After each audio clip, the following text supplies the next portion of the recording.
Hai, Assalamualaikum. So, dalam video ni nak terangkan berkaitan dengan pemilihan ion untuk dinyah cas.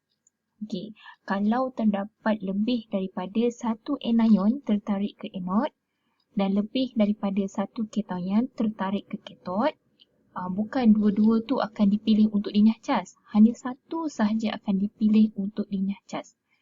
Bergantung kepada faktor pertama nilai E0, yang kedua kepekatan larutan, yang ketiga adalah jenis elektron. Kita akan go through one by one. Okey, yang pertama kalau nilai E0, apa yang berlaku adalah di anod, anion dengan E0 lebih negatif akan dinyah cas. Bermaksud kalau kita tengok ion yang bercas negatif maksud kat bawah ni. Maksudnya, kalau ion-ion yang bercas negatif ini, ion yang berada di lebih di atas. Maksudnya, E0 dia lebih negatif akan dipilih untuk dinyah cas. Contohnya, sini kita ada ion OH- dengan ion bromida. Okey, berdasarkan nilai ini, 0.4 dengan 1.07, 0.4 lebih negatif. Maka, ion hidroksida akan dipilih untuk dinyah cas. Manakala di katod pula, kation dengan E0 lebih positif akan dinyah cas. Contoh, kita ada ion lithium dengan ion aluminium. Okey, kita comparekanlah nilai dia. Nilai mana yang lebih positif? Nilai yang lebih positif itu iaitu ion aluminium akan dinyah cas kerana nilainya lebih positif. Lebih di bawahlah kedudukan dia. Jadi sekarang, andai kata kita nak nyah cas ion hidroksida, macam mana? Senang je kita guna kata kunci ni, iaitu 4 orang hutan, 4 OH-, minum 2 air, 2 H2O. Makan otak-otak, O2, otak-otak. Dan 4 apple, 4 elektron. Jadi bila ion hidroksida ternyah cas, maka dia akan menghasilkan menghasilkan air dan juga gas oksigen. Macam itulah cara nak ingat. Okey, this one adalah contoh. Contohnya, kita ada larutan elektrolit kuprum 2 klorida. So, kita listkan apakah anion dalam larutan kuprum 2 klorida. Anion dia ada OH- sebab dia larutan. Ada ion klorida. Kation dia ada H+ dan juga Cu2+. Okey. Kemudian, oleh kerana ada lebih daripada satu ion, maka kita boleh pilih satu. Okey.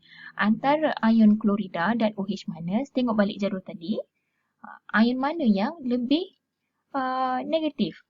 Lebih negatif, maksudnya lebih di atas tadi kan. Jadi OH- akan dipilih. Manakala di katod, kita pilih yang lebih positif. Ion kuprum. Jadi hasilnya, kalau ion hidroksida, hasilnya adalah oksigen. Kalau ion kuprum, hasilnya adalah logam kuprum. Dan seterusnya lah, kena selesaikan sendiri. Okey, kat sini kita tengok, kalau E0, tadi E0 kita dah go through, sekarang kepekatan larutan pula. Kalau larutan tu pekat, macam mana kita nak tahu larutan tu pekat ke cair? Kalau pekat, dia akan mention larutan tu pekat. Ada perkataan pekat dalam nama larutan tu. Contohnya, larutan natrium klorida pekat. Asid hidroklorik pekat. Dia mesti mention perkataan pekat tu. So, jangan risaulah.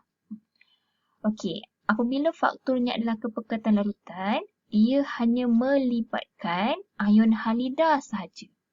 Bermaksud, kalau anion tu ada ion halida, jadi dia terefek lah. Kalau anion tu ion sulfat, ion nitrat, tak ada kena-mengena. Jadi maksud dia, kalau ada ion halida, maka ion halida akan dipilih untuk dinyah cas. Walaupun nilai E0 bagi ion halida lebih positif, tapi dia akan dipilih untuk dinyah cas.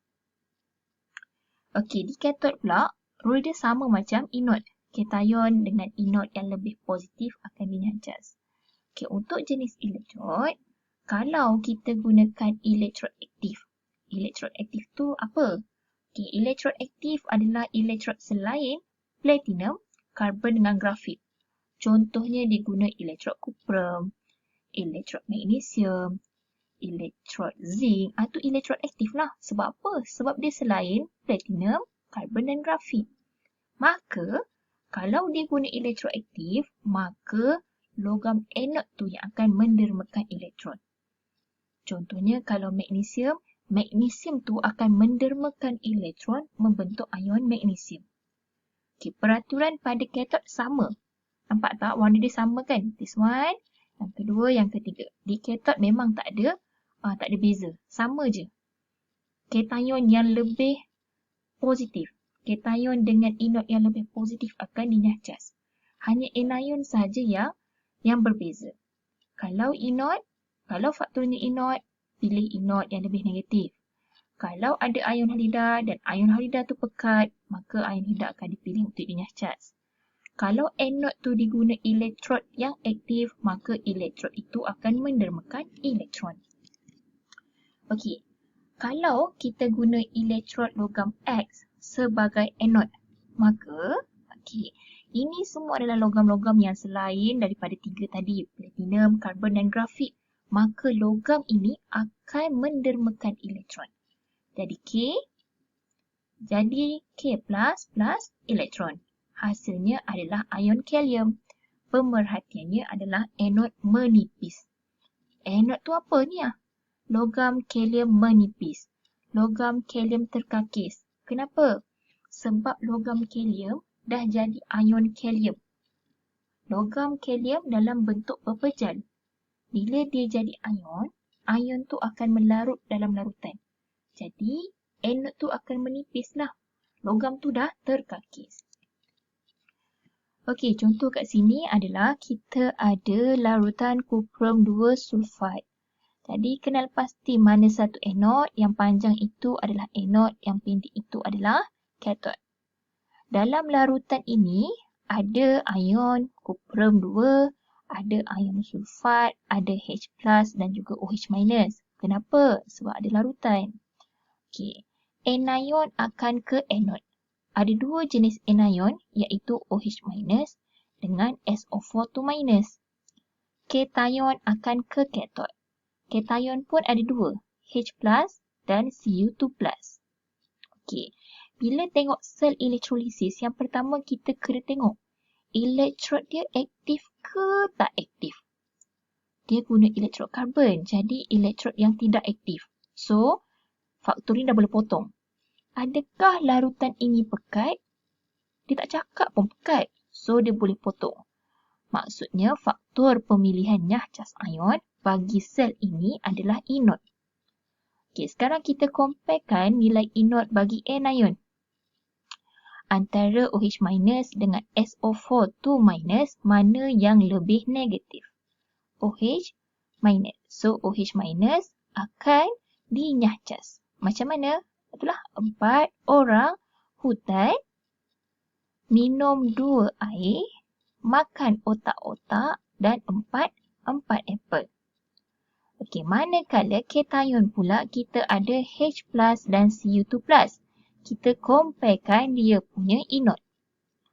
Untuk cation, nilai anod yang lebih positif akan dinyahcas. Bermaksud ion kuprum akan ternyahcas membentuk logam kuprum. So, bila gas oksigen yang terhasil, maka pemerhatiannya adalah gelembung gas tidak berwarna dibebaskan. Kalau logam kuprum terhasil, maka pemerhatiannya adalah pepejal perak terenap ataupun pepejal perak terhasil. Okey, ini adalah contoh. Contoh dia sama macam tadi, tapi dah dikompilkan dalam bentuk jadual. Jadi mudahlah. Elektrolisis larutan kuprum 2 sulfat. Listkan dulu semua ion-ion yang ada dalam larutan ini. Kemudian, kenal pasti ion mana yang tertarik ke mana. Anion ke anod, cation ke katod. Ion apa yang terpilih? Kenal pasti. Sini OH minus, this one Cu2 plus. Faktor, kenapa? Sebab anod lebih negatif. Kerana anod lebih positif. half equation. Kalau OH minus ternyacas, macam mana? 4 orang hutan. Kalau ion kuprum ternyacas, membentuk logam kuprum. Pemerhatiannya pejal perang sebab kuprum warna perang. Kalau this one yang kita nampak adalah gelembung-gelembung gas. Air ni tak nampak ke? Tak nampak lah sebab air tu dalam larutan. Okay, hasilnya adalah gas oksigen. This one adalah kuprum. Tindak balas yang berlaku bila dia menerima maka oxidation. Bila dia menerima dia adalah reduction. Okey, ini contoh soalan dia. Berikut merupakan sel elektrolisis menggunakan elektrod karbon. Bermaksud elektrod dia tak aktif. Bukan elektrod yang reaktif. Huraikan proses yang berlaku dalam sel berikut 8 markah. Okey, dia tak bagi tahu pun nak cakap pasal apa. Dia suruh huraikan je. Okey, macam inilah cara nak goreng dia. Buat jadual macam tadi. Larutan zinc nitrat. Kita tentukan jenis elektrod. Mana satu anod, mana satu kathod. P ni adalah anod sebab dia attach pada terminal positif. Q ni adalah kathod sebab dia attach pada terminal negatif. So, anion tertarik ke anod, cation tertarik ke kathod. Kemudian pilihlah ion mana yang akan dinyacas. Kenapa pilih OH minus? Tengok balik faktor-faktor tadi. Kemudian buat bersama setengah, pemerhatian dan juga hasil. Okey, next latihan adalah, ini adalah elektrolit dan juga elektrod. Elektrolit dia diguna leburan magnesium bromida. Guna elektrod karbon, maksudnya elektrod yang tidak reaktif. Larutan magnesium bromida. Macam sama lah. Sama tapi tak serupa. This one guna leburan, this one guna larutan. Kalau larutan maksudnya ada tambahan 2 lagi jenis ion, iaitu H+ dan OH-. Dia guna elektrod platinum, juga elektrod yang tidak reaktif. Latihan yang ketiga adalah larutan magnesium bromida pekat. Nampak pekatan pekat tu? Dah pekat ada halida pula. Apa yang akan berlaku? Dia guna elektrod grafit, elektrod yang tidak reaktif juga. Yang keempat adalah larutan magnesium bromida, tetapi dia guna elektrod magnesium. Magnesium adalah elektrod yang reaktif. Maka magnesium itu yang akan mengion. Magnesium yang akan mendermakan elektrod. Jadi bila kita buat ni, maksudnya ada 4 jadual kita comparekan dan kita boleh figure out apa beza antara keempat-empat sel ini. Okey. Perbezaan antara sel elektrolisis dan sel kimia. Kalau kita perasan sel elektrolisis ni dengan sel kimia, apa yang paling obvious sekali adalah bateri. Bateri ni hanya pada sel elektrolisis. Sebab perubahan tenaganya adalah tenaga elektrik kepada tenaga kimia. Jadi kita mesti ada bekalan tenaga elektrik, iaitu bateri.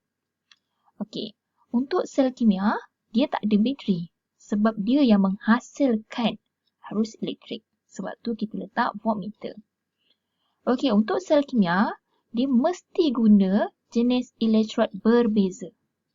Mesti berbeza, tak boleh logam yang sama. Kalau sel elektrolisis, elektrod dia boleh sama, boleh berbeza. Tak kisah, dia jadi je. Kalau sel kimia, kena berbeza. Okey, untuk sel elektrolisis, anod adalah terminal positif. Sebab anod adalah elektrod yang bersambung kepada terminal positif. Tetapi untuk sel kimia, anod adalah terminal negatif. Sebab kita guna formula anod. Kata kunci anod.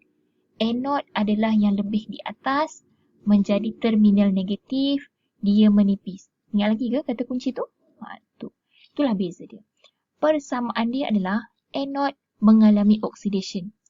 Anod ini mengalami oxidation, anod sini pun mengalami oxidation. Okey, itu je untuk video ni.